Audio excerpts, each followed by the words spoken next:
राधे राधे। जय जय श्री राधे। श्री हरिवंश राधा वल्लभ लाल की जय हो। सभी संतों हरि भक्तों की जय हो। पूज्य गुरुदेव महाराज की जय हो। जय श्री राधे। डोंगरे जी महाराज की जय हो। भगवान श्री कृष्ण की जय हो। श्रीमद् भागवत ग्रंथ की जय हो। जय श्री राधे। बहुत बहुत स्वागत है आपका हमारे चैनल में, जहाँ पे हम श्रीमद् भागवत के तृतीय स्कंद की कथा का श्रवण कर रहे थे। हमने कल श्रवण किया था कि कैसे कर्दम ऋषि और देवहूति का वृतांत और कैसे हिरण्याक्ष और हिरण्यकशिपु का वराह भगवान के साथ युद्ध हुआ। हिरण्याक्ष का युद्ध वराह भगवान के साथ हुआ था और अब हम आगे पढ़ेंगे कर्दम ऋषि की तपस्या और भगवान का वरदान। जय हो। लेकिन आइए इसे पढ़ने से पहले श्लोक का श्रवण कर लेते हैं। जय श्री राधे। सच्चिदानंद रूपाय विश्वोत्पत्त्यादि हेतवे तापत्रे विनाशाय श्री कृष्णाय वयम नुमः। जय श्री राधे। उन सच्चिदानंद भगवान श्री कृष्ण को हम सब वंदन करते हैं और उन्हीं भगवान श्री कृष्ण के चरणों में दंडवत करते हुए हम इस कथा का आरंभ करते हैं। लेकिन उनसे पहले प्रार्थना करते हैं कि अगर कथा कहने में कोई त्रुटि हो तो हमें क्षमा कीजिएगा, क्योंकि हम उस कहने लायक वक्ता तो नहीं है और बट उनकी कृपा है। उन्हीं की कृपा के अनुरूप हम ये कथा का श्रवण कर रहे हैं, वरना हमारी वाणी में इतना साधन नहीं है, इतने बोलने की क्षमता नहीं है। भगवान जो भाव देते हैं वो हम बोल देते हैं। तो आइए आगे की कथा है कर्दम ऋषि की तपस्या और भगवान का वरदान। जय हो। भगवान ने कहा, 2 दिन के बाद मनु महाराज तुम्हारे पास आएंगे और अपनी पुत्री देवहूति तुम्हें देंगे। परमात्मा ने आज्ञा दी कि मनु महाराज कन्या लेकर आएं, तब नखरे मत करना। आजकल के लोग नखरे दिखाते हैं। हमें विवाह नहीं करना है। पति पत्नी पवित्र जीवन जिएं तो उनके यहाँ जन्म लेने की भगवान की इच्छा होती है।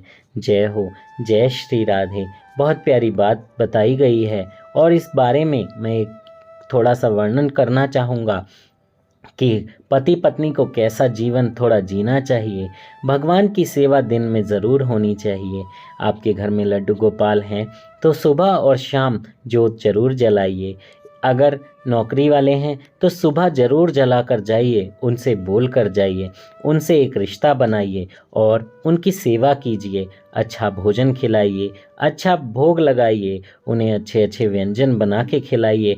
अगर नहीं बना पा रहे तो मिठाई तो कम से कम बाहर से लाकर खिलाइए, क्योंकि सब चीज़ घर नहीं बन सकती है, पर मिठाई वो बहुत खुश होते हैं मीठा मीठा व्यंजन देखकर।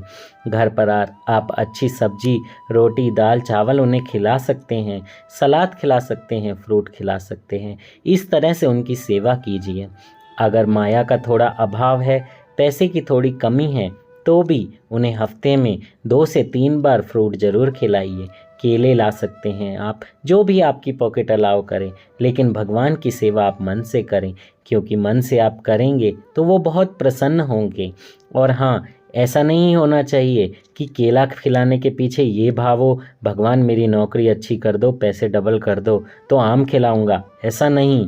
भगवान को आप बिना किसी लालच के जो भी मन आता है वो खिलाइए। मन में लालच रखेंगे तो भगवान भी लालच के अकॉर्डिंग ही आपको प्रदान करेंगे। लेकिन अगर आप मन से सेवा करेंगे, कुछ नहीं मांगेंगे, सिर्फ उनकी सेवा करेंगे, तो आपके घर एक अच्छा पुत्र जन्म लेगा, एक भक्ति भाव बनेगा। आपके बीच में कभी लड़ाइयाँ नहीं होंगी, फैमिली में जो कलेश होते हैं वो भी नहीं होंगे। ये आपको समझना होगा। अगर आपने अभी भी सेवा शुरू नहीं करी है तो ज़रूर कीजिए।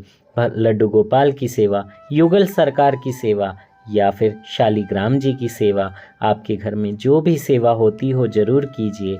अगर नहीं हो रही है तो भी आप अपने घर में छोटे से लड्डू गोपाल को विराजमान कीजिए, शालिग्राम जी को विराजमान कर सकते हैं, राधा नाम की सेवा भी कर सकते हैं। राधा नाम की सेवा भी बहुत दिव्य है। वृंदावन से आप राधा नाम की सेवा ला सकते हैं और उसे घर में विराजमान कर सकते हैं, लेकिन सेवा ऐसी होनी चाहिए कि बहुत दिव्य हो, जैसे आप अपने फैमिली मेम्बर की करते हैं, जैसे एक पत्नी अपने पति की करती है, जैसे एक पति अपनी पत्नी से बहुत प्रेम करता है, बस वैसी ही सेवा, प्रेम रूप की सेवा।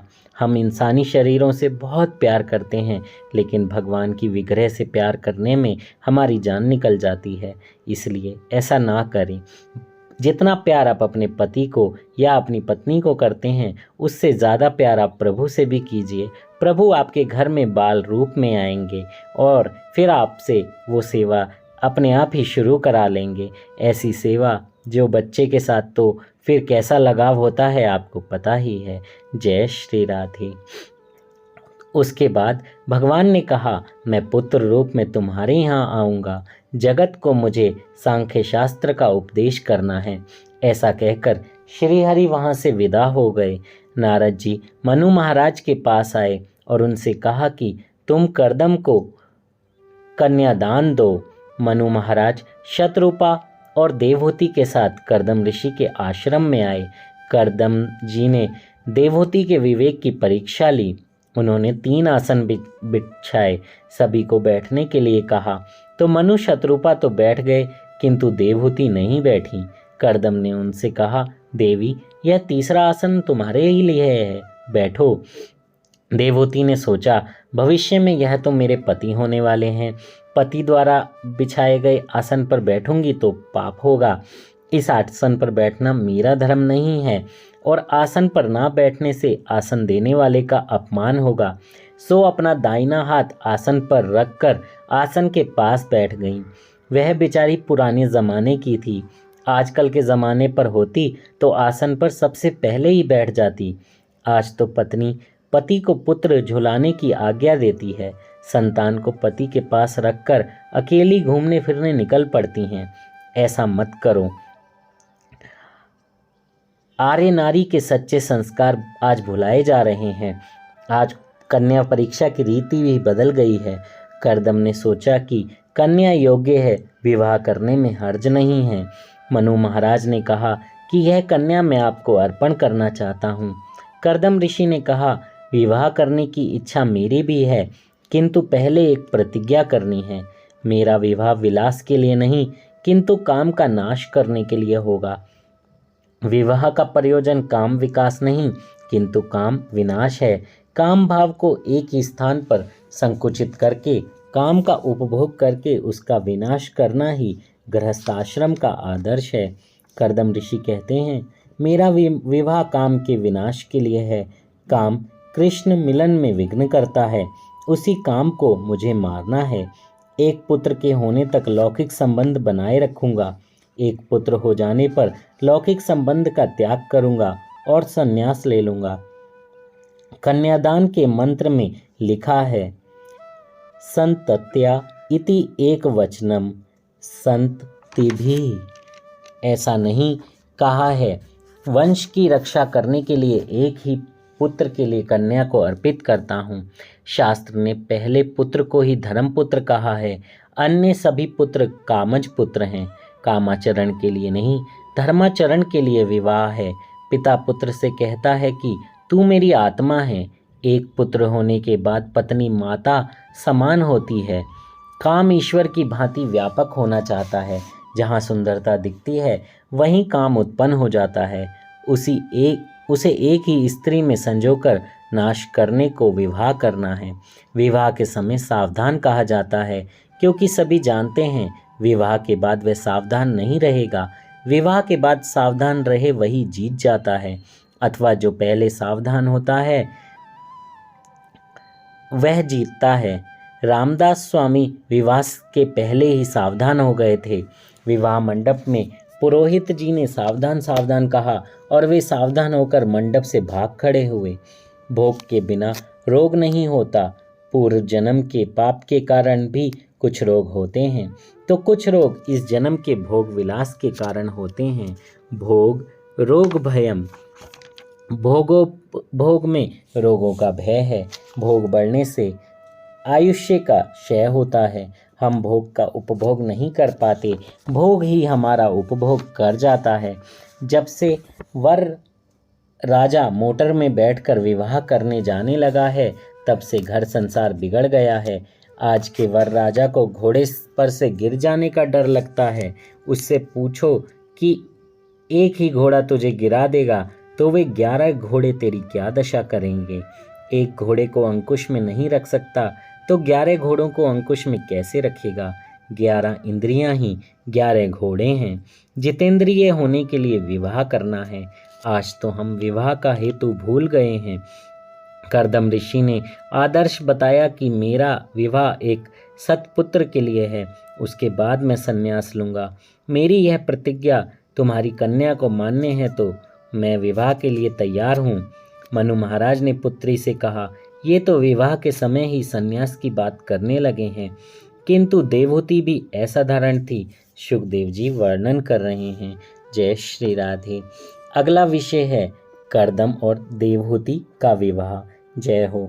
देवहूति ने कहा, मुझे ऐसे पति की ही जरूरत थी। कामांध होकर संसार सागर में डूबने के लिए गृहस्थाश्रम नहीं है। मेरी ऐसी ही इच्छा थी कि मुझे कोई जितेंद्रिय पति मिले। देव को बुलाने वाली शक्ति ही देव होती है। निष्काम बुद्धि ही देव को बुला सकती है। मनु महाराज ने विधि पूर्वक कन्यादान किया।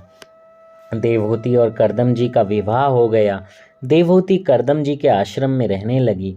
उसने सोचा, मेरे पति तपस्वी हैं, अतः मुझे भी तपस्विनी होना होगा। वे दोनों 12 वर्ष एक ही घर में रहते हुए भी संयमी और निर्विकार रहे। मिथिला प्रदेश में आज से 1100 वर्ष पहले वाचस्पति मिश्र नाम के ऋषि हो गए हैं। षड शास्त्रों पर उन्होंने टीकाएं लिखी हैं, आज भी बहुत प्रख्यात हैं। वे सारा दिन तपश्चर्या और ग्रंथ लेखन में बिताते थे। विवाह होने के बाद 36 बरस गुजर गए, किंतु वे ये भी नहीं जानते थे कि उनकी पत्नी कौन है। 36 वर्ष साथ रहने पर भी वे अपनी पत्नी को नहीं पहचानते थे। एक दिन ब्रह्मसूत्र के शंकर भाष्य पर टीका लिख रहे थे। भाष्य लिख रहे थे, किंतु एक पंक्ति कुछ ढंग से लिखी नहीं जा रही थी। दिया भी कुछ धुंधला हो चला था, अतः ठीक तरह से दिखता नहीं था। उनकी पत्नी दिए की लौ बढ़ा रही थी। इतने में वाचस्पति की नज़र उन पर पड़ी। पूछा, देवी तुम कौन हो? विवाह हुए 36 वर्ष बीत चुके थे, फिर भी वे पत्नी को नहीं पहचानते थे। कितने संयमी और जितेंद्रिय होंगे वो। पत्नी ने कहा, कभी आपका विवाह हुआ था, वह याद आता है? तो उन्होंने कहा, हाँ कुछ कुछ याद तो आ रहा है। पत्नी ने कहा, मेरा ही विवाह आपके साथ हुआ था, मैं आपकी दासी हूँ। आज से 36 बरस पहले हमारा विवाह हुआ। पत्नी ने विवाह की याद दिलाई तो ऋषि के मन में प्रकाश जगा। उन्होंने पत्नी से कहा, तेरे साथ मेरा विवाह हुआ है। 36 वर्ष तक मौन रहकर तूने मेरी सेवा करी। तेरे उपकार अनंत हैं। तेरी क्या इच्छा है? पत्नी भामती ने कहा, नाथ मेरी तो कोई इच्छा नहीं है। आप जगत के कल्याण के लिए शास्त्रों की टीकाएं रचते हैं। मैं आपकी सेवा करके कृतार्थ हुई हूँ। आपकी सेवा करते ही मेरी मृत्यु हो। उनका हृदय भर आया, बहुत ही खुश हुए। पत्नी से और एक बार कुछ मांगने को कहा, किंतु उसने कुछ भी नहीं मांगा।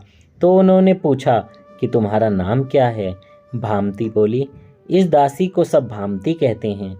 ऋषि बोले, मैं शंकर भाष्य पर जो टीका लिख रहा हूँ उसका नाम मैं भामती टीका रखूँगा।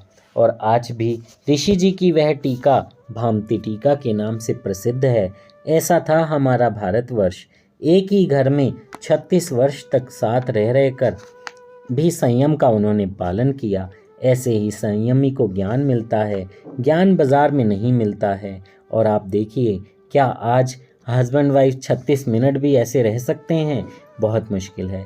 36 मिनट क्या, 36 सेकंड में भी शायद वो ना रह पाएँ। लेकिन 36 साल तक ऋषि और जो उनकी पत्नी थी वो इस तरीके के जीवन में रहे। ऐसे संत ऋषियों को दंडवत प्रणाम करना चाहिए, उनसे सीख लेनी चाहिए।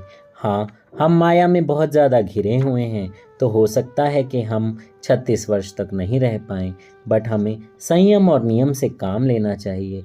जैसा कि इस श्रीमद् भागवत में कहा जा रहा है, एक पुत्र मिलता है या एक पुत्री मिलती है तो समझिए कि आपका जीवन कल्याणमय हो गया, आपका सांसारिक जीवन पूर्ण हो गया। उसके बाद आप भक्ति कीजिए, मन लगाइए। ज़्यादा संतान करने से भी वो जो बुद्धि है उसका विनाश होने लगता है, सारा ध्यान उसी में ही बटा रहता है। फिर उनको पढ़ाना, लिखाना, खिलाना, पिलाना, माया में ऐसी तरह से हम लोग फंसे रह जाते हैं। आजकल पुस्तकों के द्वारा ज्ञान का प्रचार और प्रसार तो बहुत हो रहा है, किंतु किसी भी व्यक्ति के मस्तिष्क में ज्ञान नहीं दिखाई देता। पूर्ण संयम के बिना ज्ञान नहीं पाया जाता।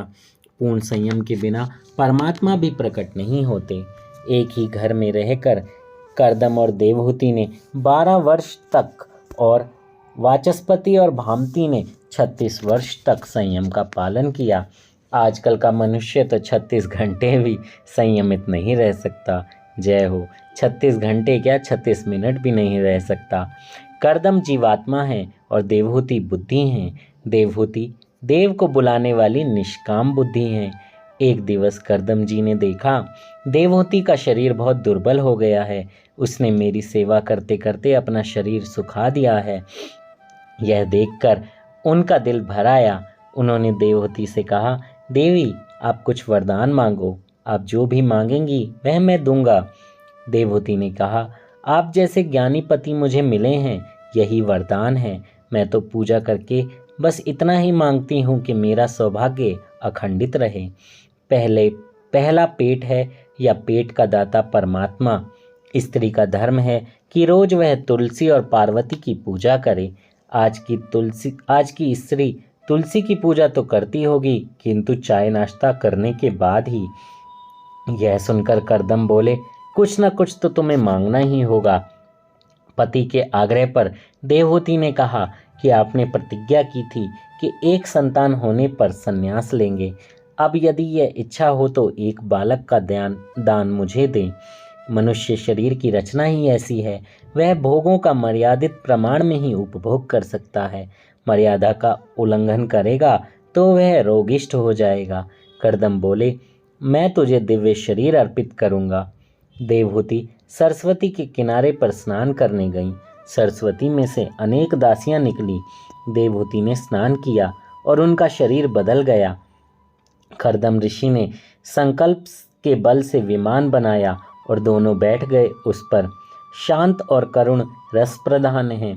श्रृंगार रस और हास्य रसगौण हैं। कथा में श्रृंगार रस का वर्णन करने की आज्ञा महात्माओं ने नहीं दी है। श्रोताओं को संसार के विषयों के प्रति अरुचि हो और ईश्वर के प्रति प्रेम हो, यह लक्ष्य में रखकर वक्ता को कथा कहनी चाहिए। कथा श्रवण के बाद विषयों के प्रति अरुचि और ईश्वर के प्रति रुचि न हुई तो समझो कथा सुनी ही नहीं।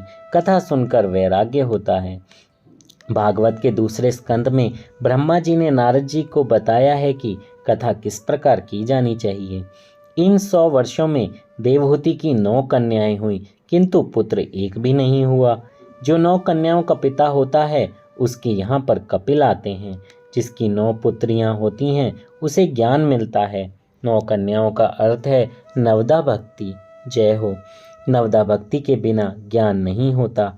सामान्य अर्थ करें तो यह कह सकते हैं कि 9 कन्याओं का विवाह करते करते पिता की अकल ठिकाने आ जाती है कि यह मैंने क्या कर दिया। नवदा भक्ति के न होने तक कपिल अर्थात ज्ञान नहीं आता। श्रवण, कीर्तन, स्मरण, पाद सेवन, अर्चन, वंदन, सख्य, आत्मनिवेदन और दाम्य, यह 9 अंग नवदा भक्ति में आते हैं। नवदा भक्ति के सिद्ध होने पर ही कपिल भगवान पधारते हैं। भक्ति ही ज्ञान रूप में बदलती है। भक्ति की उत्तरा अवस्था ही ज्ञान है। अपरोक्ष ज्ञान की पूर्व अवस्था ही भक्ति है। भक्ति के बाद ज्ञान आता है।